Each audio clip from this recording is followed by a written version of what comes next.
هر تازه تولد یافته‌ای ضعیف و بی‌پناه می‌باشد. از پیشامدهای پیرامون خود ناآگاه است. نیاز به پشتیبان دارد.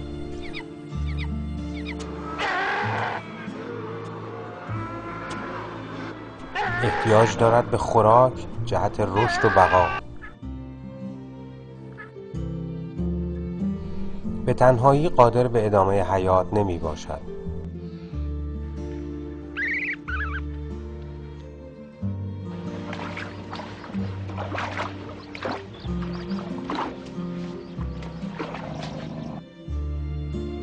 مادر محافظ او در مقابل پیامدهای مهلک، تغذیه و حتی فدای جان برای نجاتش است. در این فیلم شاهد احساسات معجزه‌آسا و خدادادی مخلوقات و همچنین ناظر فداکاری‌های مادران برای نجات فرزندانشان خواهیم بود و پرده از اسرار یکی از بزرگترین شگفتی‌های آفرینش برمی‌داریم.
مهر مادری، فداکاری موجودات.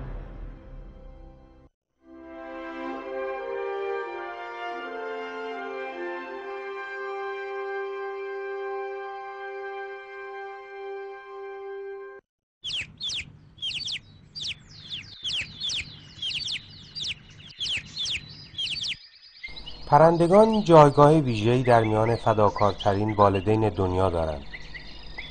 پرندگان جفت بیوقفه برای جوجه‌های تازه از تخم بیرون آمده خود تلاش می‌کنند. تیره‌ای از مرغان پرنده 24 ساعته در پی یافتن و آوردن خوراک برای جوجه‌هایشان هستند. تنها کاری که جوجه‌ها می‌کنند این است که دهان خود را باز کرده خوراکی آورده شده را فرو برند. آنها برای ادامه زندگی به محبت والدینشان نیازمندند. مرگ برای جوجه تنها مانده اجتناب ناپذیر است.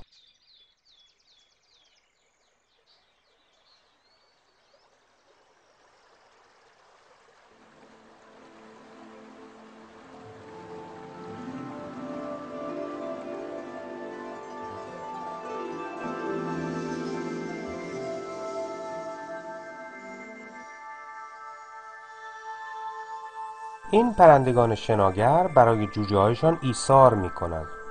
آنان لانه خود را در جای امنی پشت آبشاری کوچک می‌سازند، جایی به دور از چشم مهاجمین. مادر و پدر بدون خستگی برای جوجه‌هایشان غذا فراهم می‌کنند. هر 10 دقیقه یک بار غذا به آشیانه می‌آورند. این موجودات پرنده هستند، نه انسان. گمان هر کس این است که آنان می‌بایست فقط به فکر سیر کردن شکم خودشان باشند. حالان که در حقیقت برعکس این است. آنها تنها به فکر جوجه هایشان هستند و خود را وقف آنان می کنند.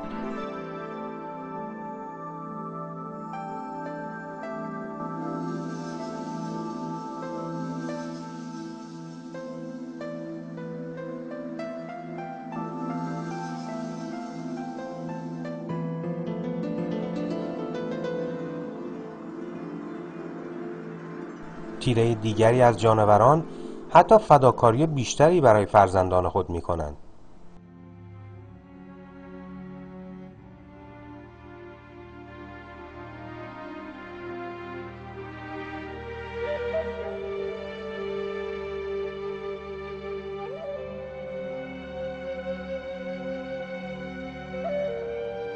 گورخر ماده جان خود را فدای کره خودش می کند. به هنگام یورش مهاجم خود را مابین کره و حمله کننده قرار می دهد. اگرچه قادر به دویدن با سرعت بیشتری از بچه خود است، ولی عمدن آهسته تر از او می دود. به این معنی که اگر مهاجمین به آنها رسیدند، او طعمه شود و کره بگریزد. این بازی خطرناکی است. بازی خطرناکی که گاهن جانور ضعیف در آن بازنده است.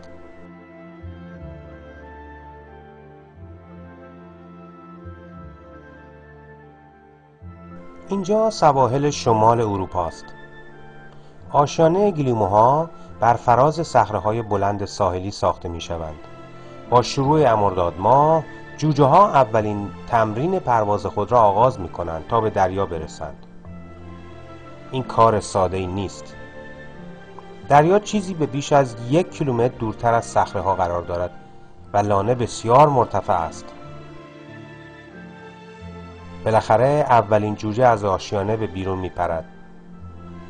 سبکبال در هوا به سوی دریا پرواز میکند، در حالی که چند بزرگتر او را اسکورت میکنند. اولین پرواز تمرینی او با موفقیت به پایان میرسد. بقیه جوجه ها نیز از او پیروی میکنند.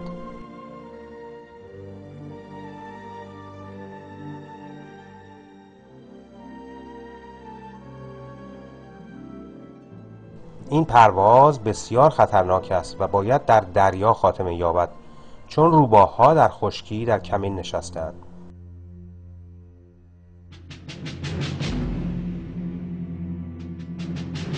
پرواز بعضی از جوجه ها به دریا ختم نمی شود.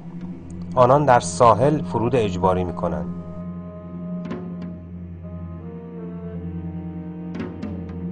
همانطور که می بینید گلیموی مادر جوجهش را تنها نمی گذارد. او با تمام نیرویش تلاش می کند تا جوجه را به سوی دریا براند، چون روباه‌ها آنان را ردیابی کردند. مادر پی در پی جوجه را دنبال می کند تا به دریا برسد. در همین حال بالهای خود را به هم می زند تا توجه مهاجمین را به خودش جلب کند. چیزی نمانده که روباه‌ها به جوجه بیچاره برسند.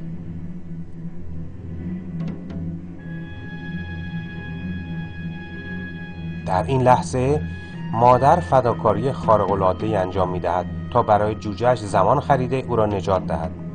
برای این کار او خودش را جلوی روباه‌ها می‌اندازد.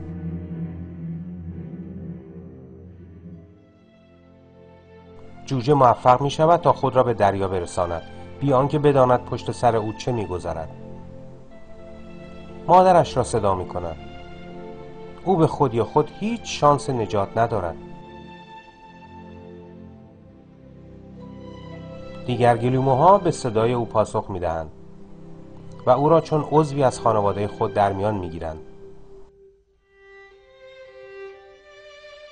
از رفتار ایثارگرانه این جانوران که این گونه برای جگرگوشه‌هایشان فداکاری می‌کنند، تنها یک تفسیر به عمل می‌آید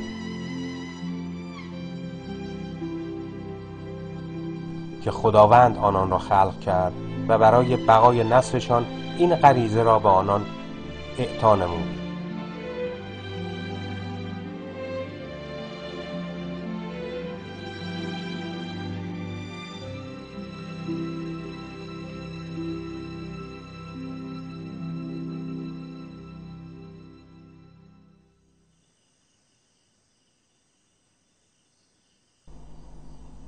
اعضای این خانواده همگی فدایی یکدیگرند.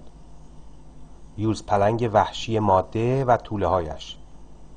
مادر بزرگترین فداکاری‌ها را در طول عمر خود برای محافظت آنها به عمل می‌آورد.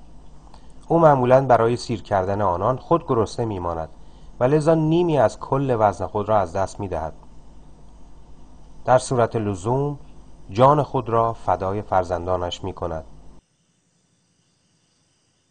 شیر وحشی به منزله خطری مهلک برای توله هایش می باشد.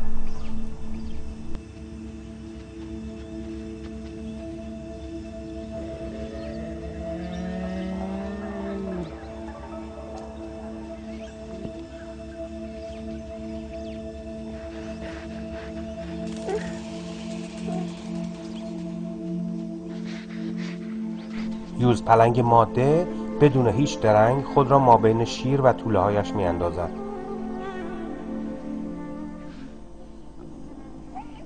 با به خطر انداختن جان خود سعی در انحراف شیر می نماید تا بچه هایش فرصت فرار پیدا کنند.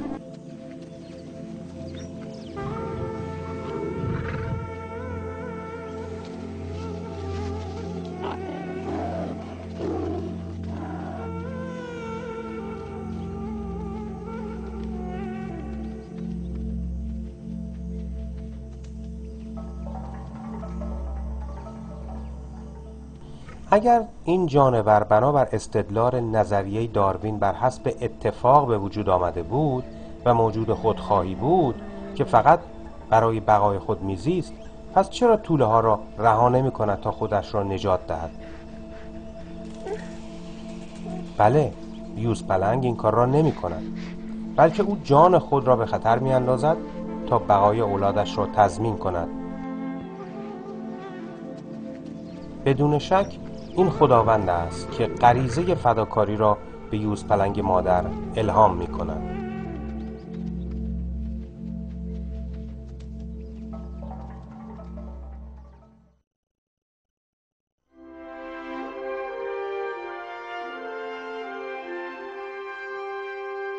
شکیبایی و نوع دوستی.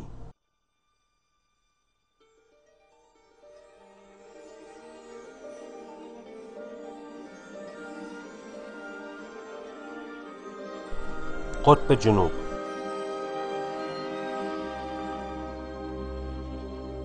سردسیرترین منطقه روی کره زمین، جایی که زمستانش 6 ماه به درازا می انجامد. تشکیل خانواده در این شرایط سخت احتیاج به فداکاری‌های خارق‌العاده دارد و در اینجا فداکارترین والدین جهان زندگی می کنند. پنگوئن‌ها.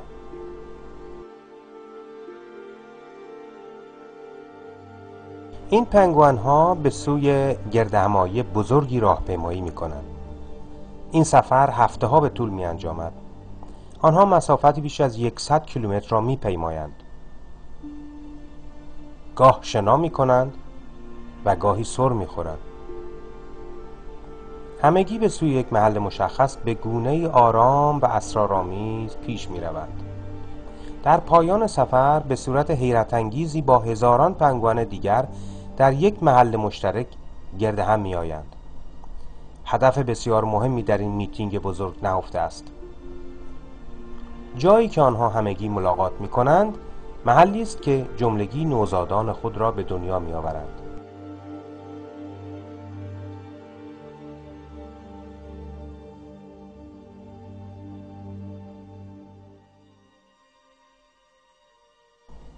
این سفر خسته کننده تازه پیش درآمد فداکاری‌ها و مخاطراتی است که پنگوئن‌ها برای تولید مثل متحمل می‌شوند. سختی‌های اصلی هنگامی شروع می‌شود که پنگوئن ماده تخم می‌گذارد، چون زمستان به زودی فرا می‌رسد.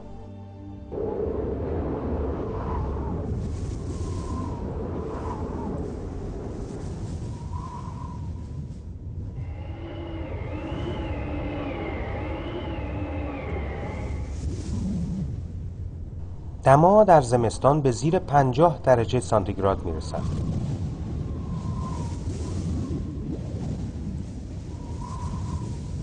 بادهایی با سرعت 100 کیلومتر در ساعت برف و یخ را به اطراف پرتاب می کنند. پنگوئن‌های ماده تخم‌ها را به پنگوئن‌های نر می سپارند و به دریا باز می گردند.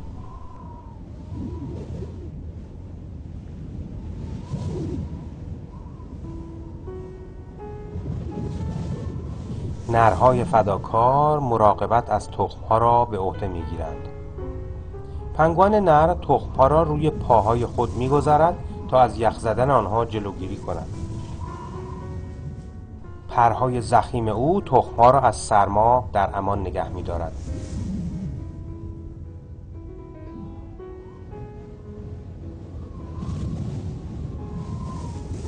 اگر تخم بر روی یخ بیفتد بیدرنگ منجمد می‌شود. پس همانطور که می‌بینید پنگوان نر همیشه مراقب است.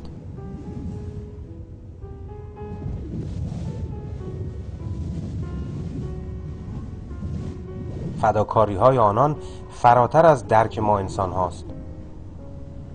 آنها 4 ماه بدون خوراکی سپری می کنند. در تمام این مدت پیوسته بر روی پاهای خود ایستاده‌اند بدون اینکه لحظه‌ای تخم را به روی زمین بگذارند. آنها به هم می چسبند تا از گزند بادهای بسیار سرد در امان بمانند. تنها کاری که در طول 4 ماه زمستان می توانند انجام دهند این است که شکیبا باشند.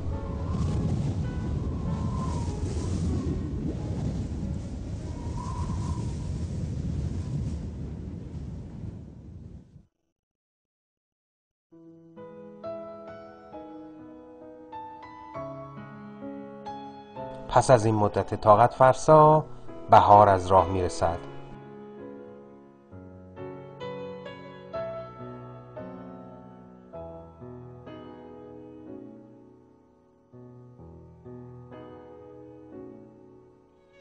جوجه ها سر از تخم بیرون می آورند و چشم به جهان می گشایند. هنوز لایه های چربی زیر پوست جوجه ها تشکیل نشده، بنابراین آنها کماکان روی پاهای پدرشان هستند. اولین غذای جوجه ها از شیری که از چیندان پدر بیرون می آید تشکیل می شود. اگرچه پنگوان نر در مدت 4 ماه غذایی نخورده، ولی فداکاری دیگری می کند و این غذا را در چیندان خود برای بچه هایش نگه می دارد. در همین هنگام است که پنگوان ماده از دریا باز می گردد.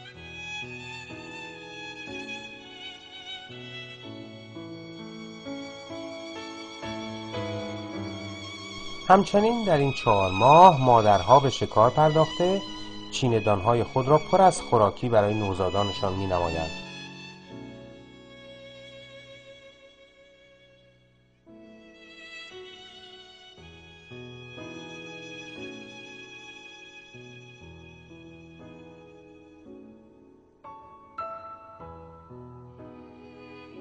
پنگوانهای نر که 4 ماه بی غذا مانده بودند بیدرنگ برای شکار و تغذیه به سوی دریا می شتابند. پس از اینکه از گرسنگی رها شدند دوباره به آشیانه‌های خود باز می گردند و همراه ماده ها جوجه هایشان را سرپرستی می کنند.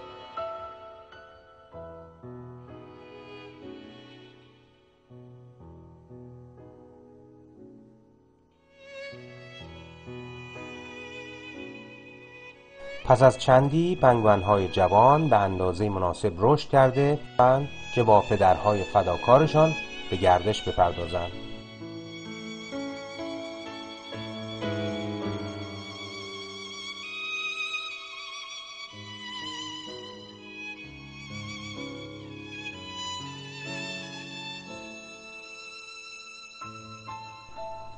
پنگوان نر به خاطر نجات فرزندش 4 ماه غذا نمی‌خورد.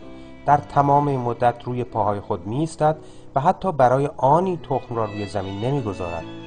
ما در اینجا شاهد فداکاری شگفت‌آوری هستیم و این فداکاری توسط یک جانور وحشی صورت می‌گیرد. میان انسان‌ها گاهی نمونه‌هایی دیده می‌شود که والدین فرزندانشان را در مواقع سختی به حال خود رها می‌کنند. یا بسیاری از بچه‌ها مجبور می‌شوند که در خیابان زندگی کنند. اما پنگوان‌ها هرگز فرزندان خود را سر راه نمی‌گذارند، حتی در سخت‌ترین شرایط. آن دسته از طرفداران فرضیه تکامل که منکر آفرینش هستند، مدعی آنند که جانوران فقط به وجود خود می‌اندیشند، بی آنکه دلیلی برای گرسنه ماندن پنگوان نر داشته باشند و یا اینکه به چه دلیل این همه سرما را تحمل می‌کنند. پس کیست که این همه فداکاری را در جانوران به ودیعه نهاده است؟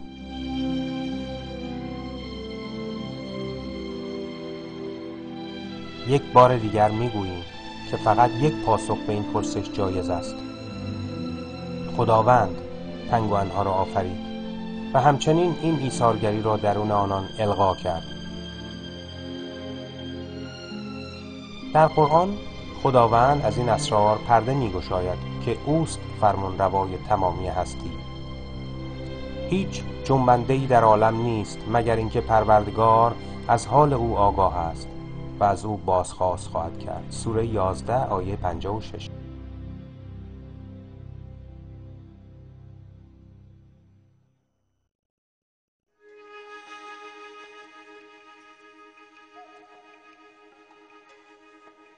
جانبازی هایی که جانوران برای حفظ فرزندان خود به عمل می آورند از سردسیرترین سرزمین ها گرفته تا پهن دشت های سوزان به روشنی دیده می شود.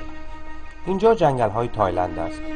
بزرگترین خطری که جان جوجه لکلک ها را تهدید می کند آفتاب سوزان است. لکلک های بزرگتر برای جوجه ها در منقارشان آب خنک می آورند. سپس آب را بر روی بالهای کوچک و نارس آنها می پاشند.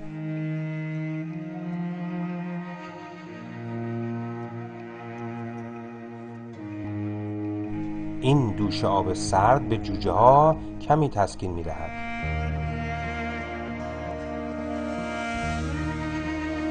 جوجه ها علاوه بر دوش آب سرد به سایه نیز نیاز دارند.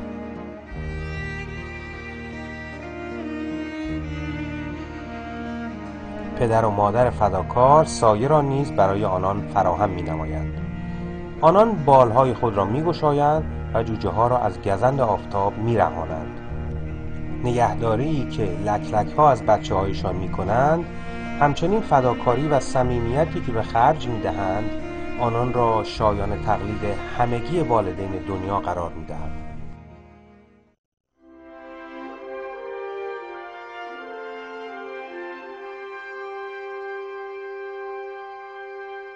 نگهداری و مهر ورزیدن.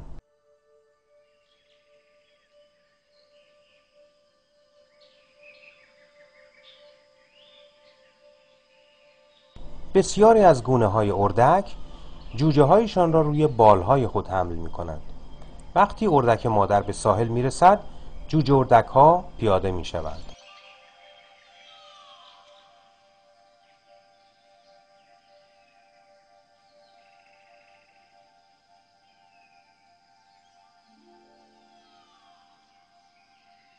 مادر با تغییراتی در آشیانه محل مناسبی را برای جوجه هایش فراهم می کند.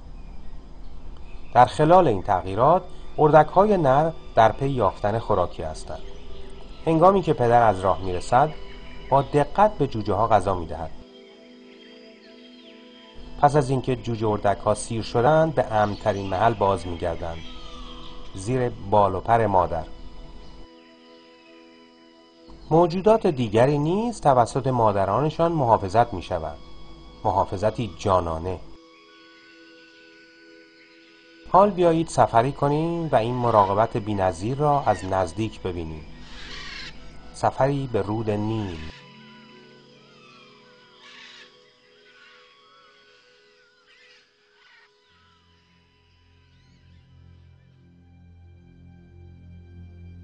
در این آبها تمساح نیل زندگی می کنند. تمساح‌ها از درنده خوترین موجودات زمین هستند. اگرچه آنها در زمره دلسوزترین مادران دنیا نیز به شمار می آیند. تمساح مادر تخم‌های خود را زیر ماسه‌های کنار رودخانه چال می کند. زمانی که جوجه ها آماده سر بیرون آوردن از تخم‌ها می کنند، مادر با احتیاط ماسه ها را کنار می زند. او کاملا مراقب است که به تخم‌ها صدمه‌ای وارد نشود. جوجه ها به مجرد اینکه ماسه کنار زده شد سر از تخم بیرون می آورند و بچه های ظریف تمساح پدیدار می گردند. در این زمان حادثه حیرت آوری صورت می گیرد. مادر آرواره های بزرگ خود را باز کرده با دندانهای تیز بچه ها را به داخل دهانش می اندازد. اولین پژوهشگری که این صحنه را دید گمان کرد که تمساح مشغول خوردن نوزاد خودش است. حالان که حقیقت کاملا چیز دیگری بود. ایمن‌ترین جا برای این بچه ها فقط داخل دهان مادرشان است. با لطافت و آرامی مادر یک به یک جوجه تمساح‌های خود را داخل دهان می‌گیرد. در حقیقت جوجه تمساح‌ها با التماس خواهان ورود به دهان مادرشان هستند.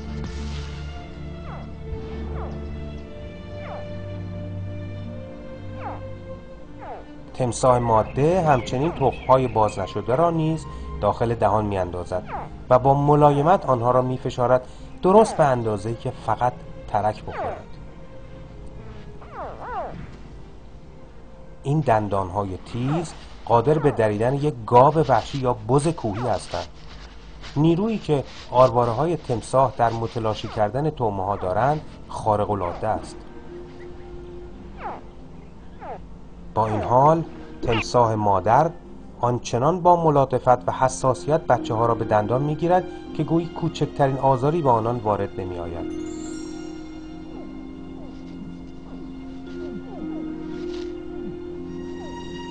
زمانی که مادر همه بچه ها را در دهان خود جای داد، آنگاه به داخل رودخانه باز می گردد. به جای کم عمقی و امنی که از قبل در نظر گرفته می رود. سپس آرام آرام دهان خود را باز کرده سر خود را تکان می دهد. در این حال جوجه ها و تخم ها وارد آب می شوند. به ناگاه آب پر می شود از بچه تمساح های کوچک. هنگامی که زمان بیرون آمدن بچه ها از تخم می رسد، موجودی به درندگی و تندخویی چون تمساح تبدیل می شود به مادری پر از لطافت و محبت.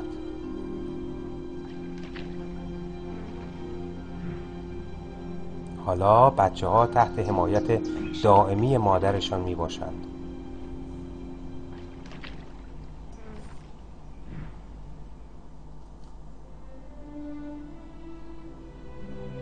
در همین زمان و نزدیکی به آشیانه تمساح‌ها فعل و انفعالاتی زیر زمین در حال شکل‌گیری است. تخم لاک‌پشت‌ها زیر شن ترک خورده بچه کوچولوهای ریز و درشت بیرون می‌آیند. این موجودات ناچیز بسیار ضعیف و بی‌پناه هستند و برای بقا باید به فوریت به آب برسند. به صورت معجزه‌آسایی به محض سر درآوردن از تخم سوی دریا می‌شتابند.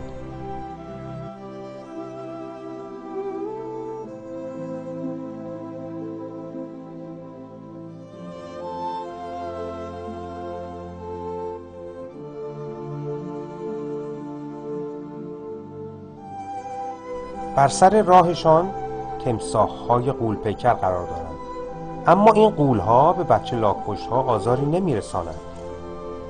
بچه لاک‌پشت با اعتماد به نفس از کنار این تمساح می‌گذرد. این یکی بچه لاک‌پشت راه گم کرده. ناگهان خود را با تمساح گرسنه‌ای رو در رو می‌بیند که هزاران برابر وزنش را دارد. تمساح بچه لاک‌پشت را می‌بیند. به نظر می‌رسد که بچه لاک‌پشت محکوم به فناست.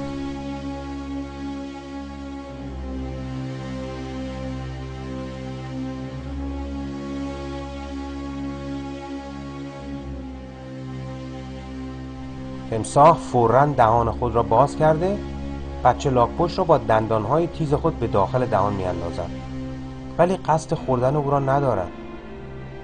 تمساح با حرکتی لاک‌پشت را در دهانش جابجا می‌کند.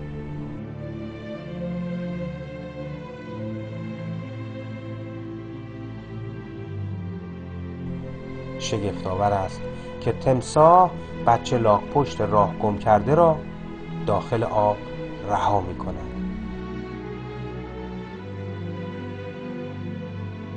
عشقی را که خداوند با الهام درون این شکارچی درنده به بیعه گذاشته، نه تنها برای اولاد بلکه برای بچه لاک‌پشت غریبه نیز کارساز است. خدای قدرتمند است که تمامی موجودات را خلق کرده و جملگی تصمیم روش خردمندانه او هستند. در سوره از قرآن آمده: هر آنچه در آسمان ها و زمین است از آن پروردگار است و همگی مطیع او هستند. سوره 30 آیه 26.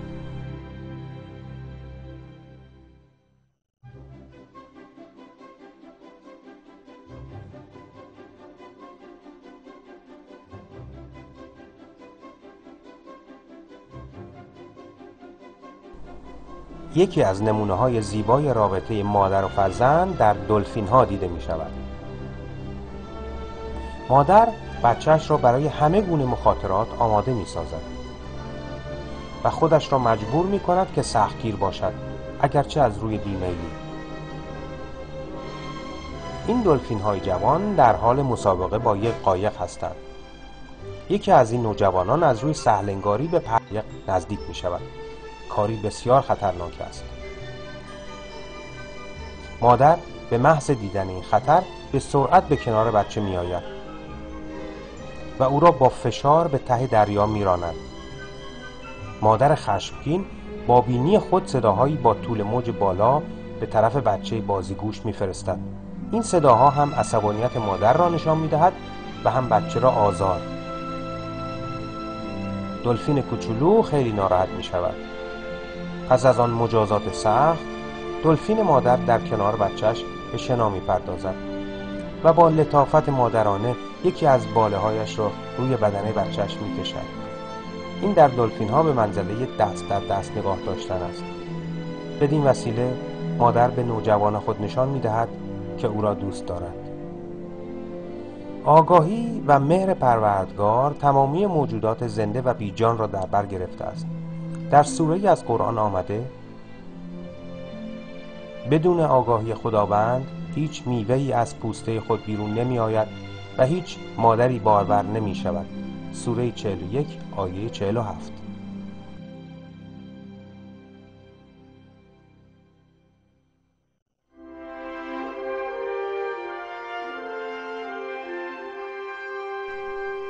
نیرنگ فرضیه تکامل.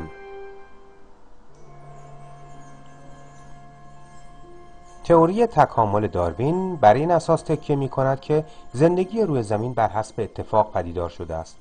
این تئوری همچنین مدعی است که درگیری بیرحمانه‌ای ما بین همه موجودات جهت زنده ماندن حاکم است.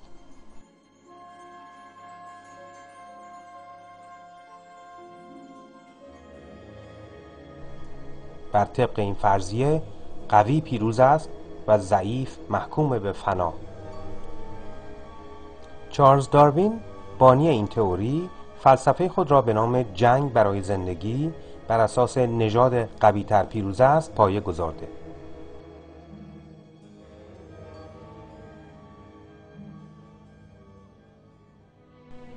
اما داروین که در قرن 19 میلادی زندگی می‌کرد و شانس تحقیقات علمیش بسیار محدود بود، اشتباه بزرگی کرد.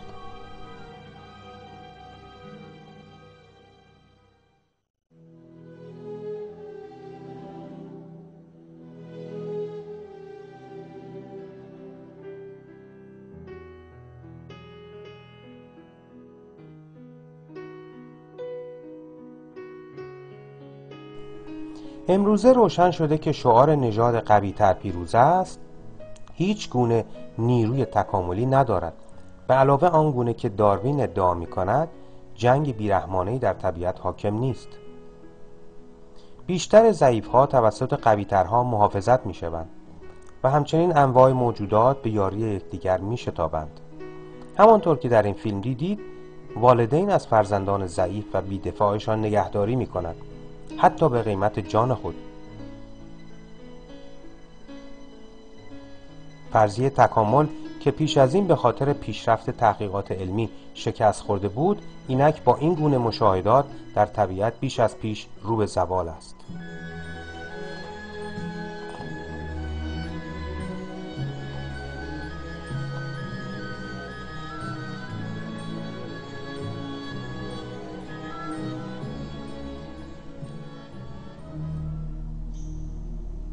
در کتابی که به طرفداری از فرضیه تکامل نوشته شده، پروفسور جمال ییلدریم، یکی از برجسته‌ترین تکاملگراهای ترکیه، به روشنی اقرار می‌کند که تعریف عشق مادرانه در فرضیه قوی‌تر پیروز است امکان پذیر نیست.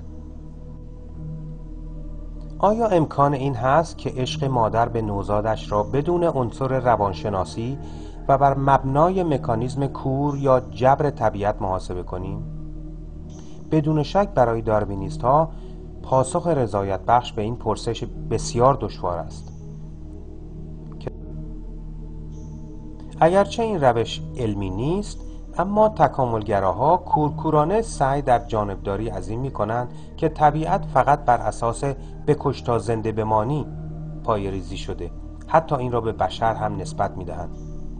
این گونه افراد که تهی از عشق هستند و از عاطفه و دلسوزی که از ایمان سرچشمه می‌گیرد بیخبر، می‌گویند که ضعیفان، معلولین و بیماران بنابر جبر طبیعت محکوم به نابودی میباشند و حقی برای زندگی ندارند. برجسته ترین طرفدار این ایده ارنست هکل است که معروف ترین استدلالگر داروینیسم در آلمان می باشد. در کتاب خود به نام شگفتی های زندگی، هکل پیشنهاد می کند که نوزادان غیرعادی بیدرنگ نابود شوند. او می‌خواست تمامی بیماران و ناقص‌ها را که به هر شکل مانعی سر راه پیشرفت جامعه میباشند را با تکیه به قانون تکامل از میان بردارد.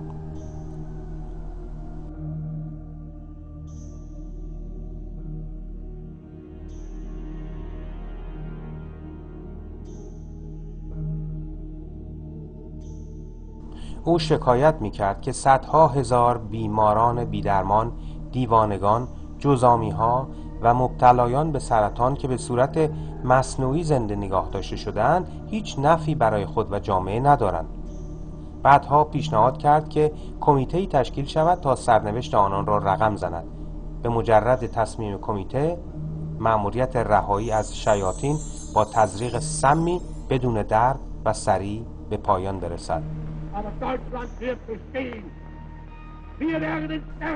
کتاب شگفتی های زندگی نوشته ارنست هگل سال 1904 صفحه 118 و 119. این طرز فکر ظالمانه هگل توسط آدولف هیتلر در آلمان نازی به اجرا درآمد و ده‌ها هزار انسان بیگناه به جرم اینکه معلول یا بیمار بودند و مانعی برای به اصطلاح تکامل نژاد ژرمن به شمار می‌رفتند نابود شدند. این گورستان انسان‌هایی است که به وسیله نازی‌ها کشته شدند چون مانع تکامل آنها بودند. شگفت‌آور است که یک قرن پس از هگل، پروفسور علی دمیرسوی، تکاملگرای معروف ترکیه، از همان ایده حمایت می‌کند. دمیرسوی می‌گوید زیستشناس‌های تکاملگرا میبایست از بچه‌های درون رحم مادران تست ژنتیکی به عمل بیاورند و در صورت مشاهده کوچکترین نقصی آن را قبل از تولد از بین ببرند.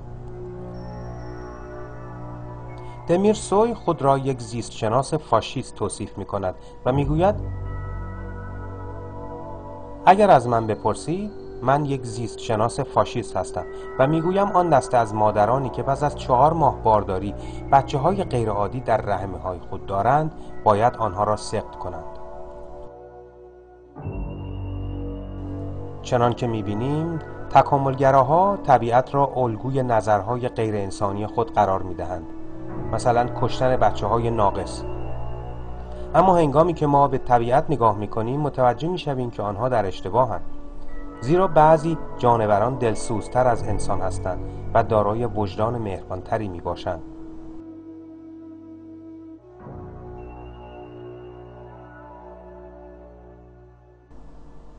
صحنه‌هایی را که مشاهده خواهید کرد نمونه مهمی از رفتار حیوانات با فرزندان زمینگیرشان میباشد.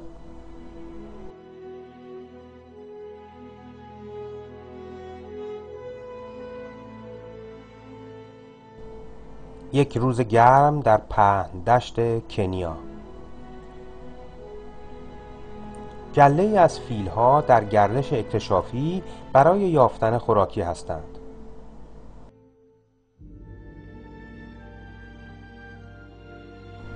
روز گرمی است. سردسته گروه این ماده فیل است که نوزادی تازه به دنیا آورده. این بچه فیل قشنگ همین چند ساعت پیش به دنیا آمده و از مادرش جدا نمی شود، حتی برای یک لحظه. ولی اینجا یک مشکل جدی وجود دارد. این نوزاد نمی تواند راست بایستد، زیرا پاهای جلو دارای نقص می باشند. به سمت داخل پیچ خورده‌اند و نمی‌گذارند که این بچه روی پاهایش راست بایستد.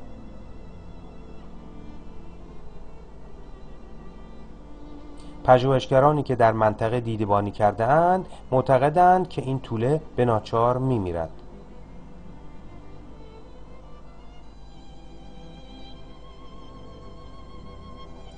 روز بعد ماده فیل گروه را رها می‌کند چون بچه‌اش زمینگیر است و نمی‌تواند گله را هدایت نماید.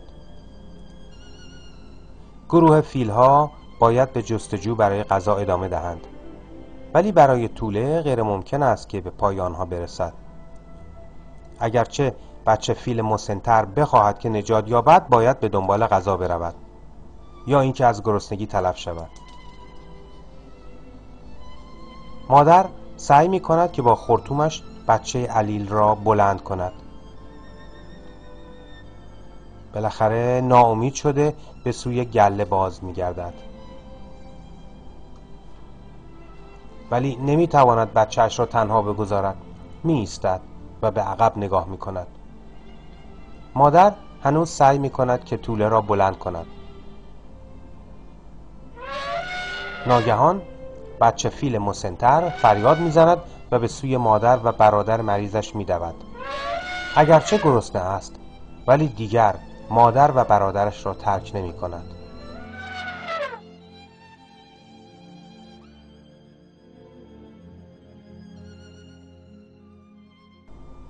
روز بعد مادر و فرزند بزرگتر هنوز توله مریض را به حال خود رها نکردند. بچه فیل مریض با هر قدم درد می کشد و هنوز مادر و برادر فداکارش در کنارش هستند و مرگ ظاهراً گریزناپذیر است. در پایان روز سوم معجزه‌ای صورت می گیرد. پاهای بچه فیل کم کم خاصیت فنری به خود می گیرند. زیر نگاه های مشتاق مادر توله سعی می کند که بلند شود. با پشتکاری خستگی ناپذیر کوشش می کند. بالاخره می تواند برای چند ثانیه روی پای خود بایستد و پیش از اینکه دوباره سعی کند باز زانو می زند.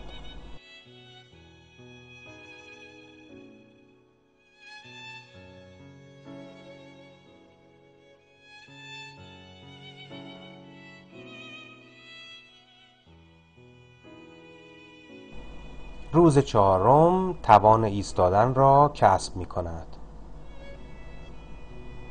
بردباری، فداکاری و محبت مادر و برادر توانست تکیه‌گاهی برای نجات این بچه فیل علیل باشد.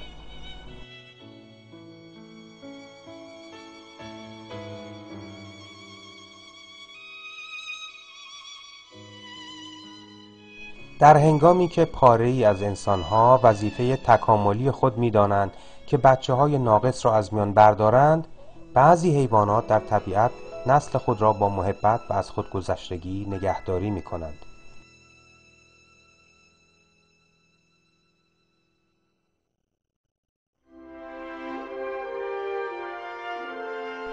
نتیجه گیری.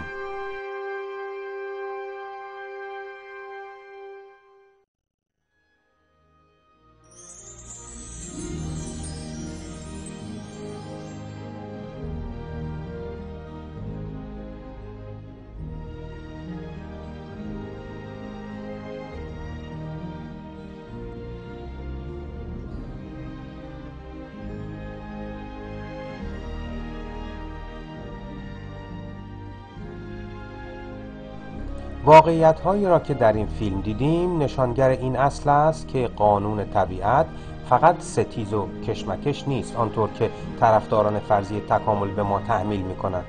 بیشتر موجودات برخلاف ادعای تکاملگراها رفتار وحشیانه و خودپسندانه ندارند. برعکس، بسیاری از جانوران نمونه‌هایی از خودگذشتگی را به نمایش می‌گذارند. آنها با ناملایمات دست و پنجه نرم می‌کنند تا بچه‌هایشان را به ثمر برسانند.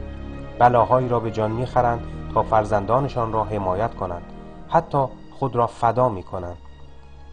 برای اینکه برخلاف ادعای داروینیست‌ها موجودات بر حسب اتفاق به وجود نیامده‌اند. پروردگار مهربان موجودات را آفرید و عشق، احساس و از خودگذشتگی را درون آنها به ودیعه گذارد که اینها تعریف ناپذیرند. آیه‌ای در قرآن آگاهی و احاطه نیروی پروردگار را بر تمامی موجودات بازگو می‌کند. خدا همان نیرویی است که 7 آسمان و همانند آن 7 زمین را آفرید. فرمان او در میان آنها فرود می‌آید تا بدانید که خدا به هر کاری تواناست و به راستی دانش وی هر چیزی را در بر گرفته است. سوره 65 آیه 12.